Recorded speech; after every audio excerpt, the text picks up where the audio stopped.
Welcome to a presentation about the trend of online learning in K12 and higher education.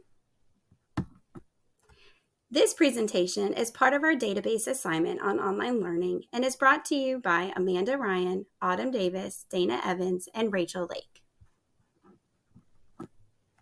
In this presentation, we will focus on online learning by defining what it is, comparing traditional classrooms versus online learning, highlighting online learning trends in K12 and higher education settings, and discussing online education use with students with exceptionalities.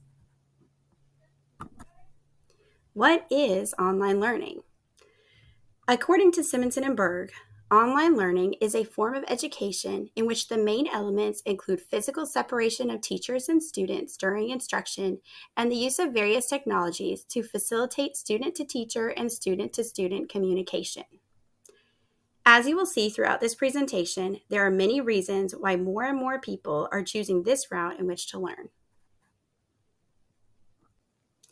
Let's talk about traditional classrooms compared to online learning. In a traditional classroom setting, there must be physical learning materials and equipment like paper, pens, and whiteboards. Access to resources is limited to their time in class, and teaching and learning only happens at specific times during the day. By establishing online learning components, students can be flexible with their learning time. Online learning also promotes independent research and communication skills and provides a more personalized learning experience. This can be shown through choice of where and when students complete assignments, immediate feedback on completed work, and adaptive tools to support and extend learning. Online learning is not a new concept. From the establishment of the first virtual school in 1996 to the over 5 million students having had some type of online learning course by 2015, it has had substantial and rapid growth. Research in online learning in K-12 setting is weak, as much of it is combined with higher education or with emergency or crisis response learning, such as it was with the COVID-19 pandemic. While current research is insufficient to identify strengths and weaknesses, online learning is still ramping up with a projected e-learning market of $325 billion. Let's talk about implementation of online learning in the K-12 setting. A huge part of a successful online learning environment is allowing students the chance to collaborate with each other. This might be in the form of discussion posts, flip videos, synchronous sessions, or more. Students should still get the opportunity to learn from and work with their peers as they are learning content. Another critical role in online learning is student-to-teacher communication. Teachers must have established office hours and specific times that learners can reach them to ask questions and get clarification on what they are learning and doing. Also, there should be some synchronous work time where students get real-time interaction with their teacher and peers. Students in this age range are still learning how to build an online presence and benefit from actual interactions with teachers and peers. Another big part of implementing online learning in a K-12 classroom is to have an increased awareness for physical and mental health. Because these students are often isolated from peers, it is important to cultivate real relationships with peers and teachers in order to minimize depression and other mental health problems in students. Also, finding ways to encourage physical movement is important as these students spend much more of their time in front of a computer screen than students in a traditional classroom. Educators have to ensure that they are releasing timely, meaningful feedback to students so they can ensure that they're on the right track and finding a deep understanding of the content. They also need to be able to keep students in the know and accountable by using weekly announcements and help sessions. Lastly, implementation of online learning in the K-12 setting demands a knowledge of the Universal Design for Learning, also known as UDL. This means providing multiple means of representation to give learners various ways of acquiring information and knowledge, multiple means of expression, or ways for students to show what they know, and multiple means of engagement to challenge and motivate students appropriately. Knowledge of adaptive tools like text-to-speech, leveled passages, and translations can also provide a more personalized learning experience to students with exceptionalities. Online learning can show up in many different forms.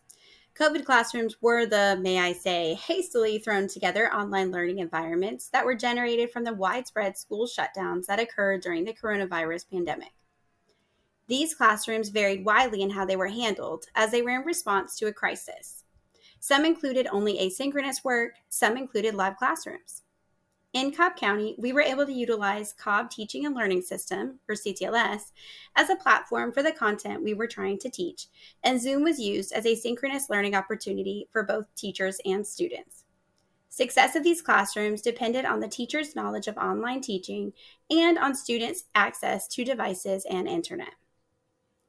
The Cobb Virtual Academy is an option offered to Cobb County students, and this is an opportunity for students who, for different reasons, may need to learn outside of a traditional classroom. Some of those reasons include illness or health reasons, or the need for a more flexible schedule due to participating in a sport outside of the public school domain. Asynchronous days are established within the county, and online learning is used during these days for students to learn from home while teachers are receiving professional development. A hybrid approach to instruction includes both online learning and traditional classroom instruction. Students get the benefit of both opportunities as they are learning. This allows peer-to-peer interaction to happen in the classroom, as well as independence and autonomy as they are learning content during their asynchronous times. Lastly, a flipped classroom approach can be used to elevate learning. This would be having students learning the content asynchronously at home and then receiving personalized instruction or small group work within the classroom. This can be a great way to give students an idea of what they are learning about so they can begin generating questions and building the background knowledge necessary to find deep understanding of the material. Now let's dive deeper into online learning in the higher education setting. Online learning implementation has continued to grow the past decade. As of fall 2012, we saw 22% of students taking one or more classes online. In 2019, we saw an increase to 37%. With the COVID pandemic, there was a spike in online learning as schools shut down and social distancing was in place. The pandemic pushed the national average of online learning to 80% in 2020. After the pandemic, we continue to see online learning as a successful way of learning, even with the concerns around the pandemic being lifted. As of fall 2023, we now have 58% of students taking some or all classes online. When focusing on implementation of online learning in higher education, one must look at how it is put together to allow students to be successful. There needs to be frameworks put into place so students can become more comfortable with their new online learning environment. This can include online orientations that will allow students to meet professors as well as their peers, in-person tutorials to help students with navigation of applications and platforms, as well as help desks for virtual help in troubleshooting problems, which can be done via phone or video conference call. There also needs to be a creation of digital equity and establishment of synchronous situations for students and professors. A concern for students is the feeling of being on their own by themselves with online learning. By professors creating an online classroom that is accessible to all students, it will create a supportive, engaging, and inclusive environment. Consistent and timely feedback to students is also a necessity for implementing online learning in higher education. Due to the lack of face-to-face interactions, students will feel segregated from their professors unless open communication lines are in place between professor and student.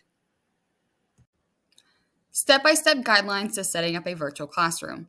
Step 1, pick a learning management system such as CTLS as seen in Cobb County School District, Blackboard, Canva, and more. This will be the central platform where students will access lessons, materials, assignments, and communication with professors and teachers. Step 2, review all online learning materials. As an online teacher, you will need to assure that all materials and resources are working and accessible to students. Ensure links that have been provided are working, lessons are easy to find, and instructions are clear for students. Step 3, weekly communication. This can be done via Google Slides, Canva slides, or using the platform itself to allow students an advance notice of what is to come. This can be seen as a week at a glance, so students have an idea of what they will be learning, assignments that are coming up that week, and any deadlines they need to remember. Step 4, figure out live teaching options. Live sessions are used to provide live instruction to students online. This can be done via an online video call, such as Teams or Zoom. Step 5, select applications, quizzes, and supplemental programs that facilitate collaboration. Your goal as an online teacher is to create a learning environment that encourages teamwork and collaboration in your classroom. This can be done with the live session calls where teacher and students work together in their learning, collaboration of students on the same document, or in higher education, it can include breakout rooms to allow students to work together.